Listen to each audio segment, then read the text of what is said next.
Episode की शुरू होती है हम देखते हैं इन तीनों को, जहाँ पे क्वीन सेंसे इनसे बड़े प्यार से पूछती है कि अगर तुम्हें यहाँ पे कोई बुली कर रहा है तो तुम मुझे उसका नाम बता सकते हो। लेकिन ये तीनों कहते हैं कि नहीं मैम, हमें कोई भी बुली नहीं कर रहा है और हम तो जानते कि इन्हें कौन बुली कर रहा है और ये लोग उनका नाम ले नहीं सकते, क्योंकि अगर ये लोग उनका नाम लेंगे तो इनके ऊपर कोई भी विश्वास नहीं करेगा। तभी यहाँ पे कोई तो क्वीन सेंसे को बुलाने के लिए आता है, तो क्वीन सेंसे बड़े प्यार से उसके पास जाती है और उसके साथ बाहर जाने के लिए तैयार हो जाती है। और वो जाते जाते कहती है कि तुम लोग जितनी देर चाहो उतनी देर रुक सकते हो। और उनके वहाँ से जाते ही ये लोगों का आरा शुरू हो जाता है, मतलब रोना धोना शुरू हो जाता है। और कुछ देर रोने के बाद ये लोग अपने आप को शांत करते हैं। तभी ओकारुन कहता है कि मुझे ऐसा लग रहा है कि एलियंस को गोश्त की पावर चाहिए, इसकी वजह से वो लोग हम लोगों के ऊपर हमला कर रहे। तो मोमो उससे सामने से सवाल पूछती है और कहती है कि अगर वो लोगों को भूतों की पावर चाहिए तो वो लोग डायरेक्टली उनके पास क्यों नहीं चले जाते। तो ओकारुन अपनी यहाँ पे एक थ्योरी रखता है। वो कहता है कि एलियंस की टेक्नोलॉजी इतनी ज़्यादा अभी भी एडवांस नहीं हुई रहेगी कि वो लोग गोश्त के पावर्स को एक्सेस कर सके। तो वो लोग कुछ ऐसे लोगों को ढूंढ रहे हैं जो गोश्त के पावर को एक्सेस कर सकते हैं, जैसे कि हम लोग। तो वो लोगों ने सोचा कि अगर हम लोग ये लोगों को कैप्चर कर लेंगे तो हम लोग गोश्त की पावर को भी एक्सेस कर पाएंगे। तो इसी की वजह से वो लोग हम लोग के ऊपर टारगेट कर रहे हैं। और ये लोगों के पास अच्छा चांस ये भी हो सकता है कि अगर मेरा गोल्डन बॉल इन लोग को मिल गया तो ये लोग उस चीज़ का भी इस्तेमाल करके पावर को देख सकते हैं। तो ये चीज़ सुनकर ये दोनों थोड़ा बहुत टेंशन में तो आते हैं, लेकिन ओकारुन यहाँ पे कहता है कि ये खाली बस मेरी एक थियरी है। तो ये चीज़ सुनकर ये दोनों वापस से रोना धोना शुरू कर देते हैं। और तभी आयरा मोमो के ऊपर ब्लेम करते हुए कहती है कि मैं पूरा इंजाम तुम्हारे ऊपर डालने वाली हूँ। और इतनी देर में आयरा की दोनों क्लासमेट्स भी आ जाते हैं और आयरा को लेके जाते हुए वो लोग मोमो को वार्न करते हैं कि मोमो हम तुम्हें छोड़ेंगे नहीं। और ओकारुन यहाँ पे मोमो को कहता है कि मोमो तुम्हें उन्हें रोकना चाहिए, वरना पूरा स्कूल तुम्हें हेट करने लगेगा। लेकिन मोमो उससे कहती है कि मुझे इस बात से कोई भी फ़र्क नहीं पड़ेगा। तो केन उस चीज़ का रीज़न पूछता है। तो मोमो उससे कहती है कि अच्छा तो तुम मुझे बताओ कि तुम सबसे पहले उस लड़की के साथ वहाँ पे क्या कर रहे थे। तो केन यहाँ पे शर्माते हुए कहता है कि वहाँ पे सिरुटोरी आके मुझे किस करने की कोशिश करने लगी और फिर हम दोनों के बीच में थोड़ा बहुत झगड़ा हुआ और हम दोनों एक दूसरे के ऊपर गिर गए और तभी तुमने हमें देख लिया और ये सारी चीज़ें हो गई। तो मोमो से पूछते हैं कि अच्छा तुम सबसे पहले वहाँ पे कर क्या रहे थे, तुम मुझे ये बताओ। तो केन यहाँ पे वापस से शर्माते हुए कहता है कि मैं वहाँ पे ट्रेनिंग कर रहा था और मैं ऐसा सोचा था कि अगर मैं थोड़ा बहुत स्ट्रॉन्ग बन जाऊँगा अचानक से तो तुम मुझे पसंद करने लगोगी और मैं थोड़ा सा कूल दिखने लगूंगा। तो ये चीज़ सुनकर मोमो यहाँ पे हंसती है और कहती है कि ये तो तुम्हारा वेन साइड हो गया, मुझे नहीं लगा था कि तुम भी इस सारी बातों में सोचते हो। तो केन कहता है कि नहीं, मैं भी एक लड़का हूँ और मेरी भी ये साइड है और मैं यहाँ पे सोचता हूँ कि मैं जिन लोगों के साथ बात करता हूँ वो लोग मुझे पसंद करें। तो ये चीज़ सुनकर मोमो यहाँ पे इम्प्रेस हो जाती है और उसे थोड़ा बहुत टीज करने लगती है। तभी यहाँ पे केन उससे कहता है कि देखो तुम मुझे यहाँ पे टीज करना बंद करो और मैं क्लासरूम में जा रहा हूँ और मैं तुम्हारे बारे में कुछ भी गलत नहीं बोलने वाला। और वो इतना कह के जैसे ही बाहर जाने वाला रहता है तभी यहाँ पे मोमो की दोनों फ्रेंड आ जाती है और वो दोनों उससे पूछते हैं कि तुम अचानक से कहाँ चली गई थी। तो मोमो यहाँ पे कुछ अजीब तरीके से बताती है जो कि ओकारुन को भी समझ में नहीं आता। तभी यहाँ पे ये लड़की अपनी एक थियरी पेश करती है। वो कहती है कि तुम दोनों एक लड़के के लिए लड़ रही थी और इस चीज़ को सेटल डाउन करने का एक ही तरीका था, न्यूड ग्लैडिएटर की वजह से। तो एक चीज़ सुनकर मोमो उससे कहती है कि तेरा दिमाग तो ख़राब नहीं हो गया ना, हम लोग यहाँ पे ऐसी कोई भी चीज़ों को नहीं कर रहे थे। लेकिन ये दोनों यहाँ पे मानने के लिए तैयार ही नहीं हो रही रहती। और वहीं दूसरी तरफ आयरा के क्लासरूम में आयरा का प्लान बहुत ही अच्छी तरीके से काम कर रहा रहता है, क्योंकि उसने सारे लोगों को मोमो के खिलाफ भड़का दिया रहता है। और जब वो देखती है कि उसके क्लास वाले मोमो के बारे में कुछ ज़्यादा ही भला बुरा कह रहे, तो यहाँ पे आयरा को अपनी गलती का एहसास होता है और वो सबसे कहती है कि नहीं, ये सारी बातें झूठ है और उसने ये सारी बातें जानबूझ के कही ताकि वो मोमो को बदनाम कर सके। और वो इतना कह के क्लासरूम से बाहर चली जाती है। तो ये चीज़ देखकर ये लोग एकदम शॉक में आ जाते हैं और आयरा रोते हुए अपने आप को कोस रही रहती है कि उसने सारी चीज़ों को खुद से गड़बड़ कर दी। और वह इतना सोचकर बेंच के ऊपर अपना माथा पटक रही रहती है। तभी वहाँ पे मोमो आती है और उसे कहती है कि तेरा दिमाग और भी ख़राब हो जाएगा, जो कि पहले से ही है, तो तू अपना दिमाग पटकना बंद कर। और वो इतना कह के उसके बगल में बैठती है और उसे कहती है कि मैं यहाँ पे 100% श्योर हूँ कि तुमने मुझे गलत साबित नहीं किया रहेगा।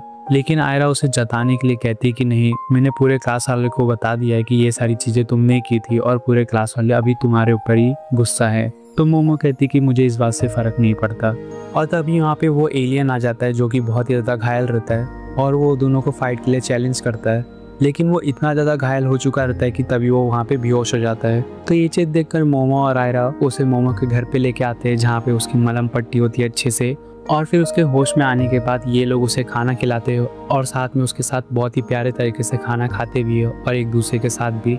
और फिर खाना खाने के बाद ये तीनों मिलकर उसके साथ बात करते हैं, जहाँ पे वो एलियन अपनी पास्ट के बारे में बताता है। वो उन सबसे कहता है कि मेरे बच्चे को कोई एक खतरनाक बीमारी है जिसकी वजह से वो जब भी वॉशरूम यूज़ करता है या फिर वॉशरूम करता है तो उसका पूरा ब्लड उसके शरीर से निकल जाता है, और इसी डिसीज़ की वजह से उसकी पत्नी की भी मौत हो गई। और वो इतना ज़्यादा होपलेस था कि वो अपनी पत्नी को नहीं बचा पाया, और उसे डर लग रहा है कि वो अपने बच्चे को भी नहीं बचा पाएगा क्योंकि उसके पास अभी इतना सारा पैसा नहीं है।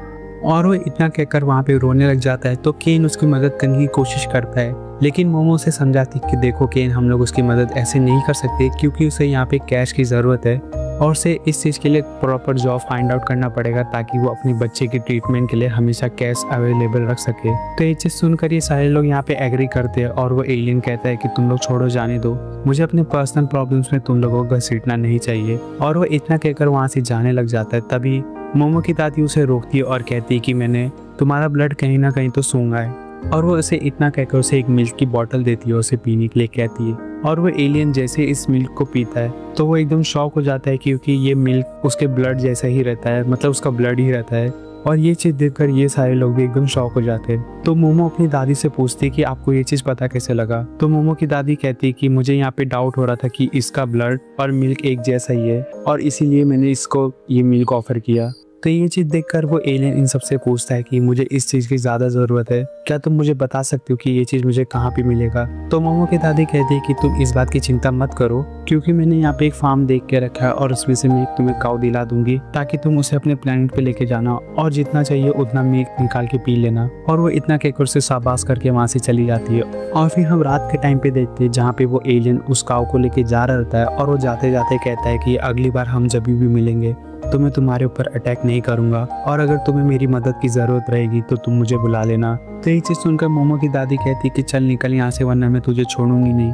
और वहीं दूसरी तरफ ये तीनों उसे सिंपली बाय बाय कर रहे थे।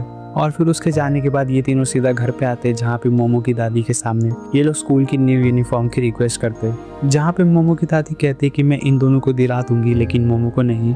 तो ये चीज़ सुनकर मोमो गुस्से में अपनी दादी से पूछती है कि आप क्यों नहीं दिलाएंगी मुझे स्कूल यूनिफॉर्म जबकि मैं तो आपकी ग्रैंड डॉटर हूँ। तो मोमो की दादी कहती है कि मुझे तुम्हारा ये एरोगेंस और तुम्हारा एटीट्यूड मुझे पसंद नहीं आ रहा है, तो मैं तुम्हें जैसा कहती हूँ तुम अगर वैसा करोगी तो मैं तुम्हें स्कूल का यूनिफॉर्म दिला दूंगी। तो ये चीज़ सुनकर मोमो कहती कि नहीं, मैं ऐसा कुछ भी नहीं करने वाली जिसकी वजह से मेरा मजाक बने। तो मोमो की दादी कहती कि समझो, मुझे यहाँ पे स्कूल नहीं जाना है, तुम्हें यहाँ पे स्कूल जाना है, तो मैं जैसा कहती हूँ वैसा करो वरना स्कूल यूनिफॉर्म यहाँ पे भूल जाओ। तो ये चीज़ सुनकर मोमो को यहाँ पे मजबूरी में अपनी दादी की बात माननी पड़ती है और मोमो के यहाँ पे बहुत ही खतरनाक वाली एक्टिंग करनी पड़ती है, जिसे कि देखकर यहाँ पे मुझे और आयरा को बहुत ही खतरनाक वाली हंसी भी आ रही रहती है। और वहीं दूसरी तरफ केन को यहाँ पे मोमो बहुत ही ज़्यादा क्यूट दिख रही रहती है। तभी वहाँ पे दरवाजे पे कोई तो आता है, तो मोमो की दादी कहती कि चलो इसी तरीके से तुम दरवाज़ा खोलो।